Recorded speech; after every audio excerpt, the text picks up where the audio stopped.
នេះជារបៀបដែលខ្ញុំធ្វើជ្រក់ឆៃថាវឲ្យស្រួយល្អហើយមានរសជាតិឆ្ងាញ់ថ្ងៃនេះខ្ញុំមានឆៃថាវ9គីឡូហើយនិងការ៉ុត1គីឡូចឹងសរុបចូលគ្នាទៅ10គីឡូ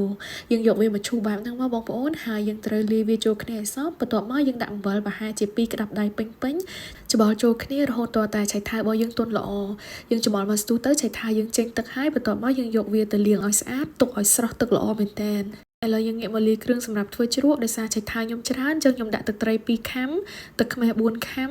ស្ករ3ខាំអំបិល80ក្រាមនិងខ្ទឹមសខ្ទឹមក្រហមតាមយើងចូលចិត្តប៉ុន្តែដាក់កាន់តែច្រើនកាន់តែឆ្ងាញ់យើងកូរចូលគ្នាឲ្យសព្វភ្លក់យករសជាតិប្រៃជូរអែមឲ្យរៀងដិតបន្តិច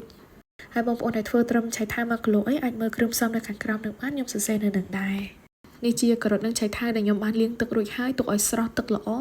សាច់ឆៃថាវនឹងឡើងស្រួយហើយថ្លាបែបហ្នឹងអញ្ចឹងយើងចាក់គ្រឿងដែលយើងបានលាងបាញ់មិញចូលទាំងអស់ហើយច្បល់ចូលគ្នាឲ្យសព្វហើយវិធីច្បល់ហ្នឹងយើងគ្រាន់តែលើកឆៃថាវជជុះវាចូលគ្នាអញ្ចឹងទៅដើម្បីឲ្យគ្រឿងចូលសព្វកន្លែងតែប៉ុណ្្នឹងរួចហើយបងប្អូនដាក់វាចូលទៅក្នុងធុងមួយមកហើយក្លាសេទុកនៅក្នុងទូទឹកកកទៅត្រឹមតែមួយយប់អីគឺអាចញ៉ាំបានហើយតាមពិតញ៉ាំភ្លាមក៏បានដែរប៉ុន្តែទុកនៅក្នុងទូទឹកកកមួយយប់សិនកាន់តែឆ្ងាញ់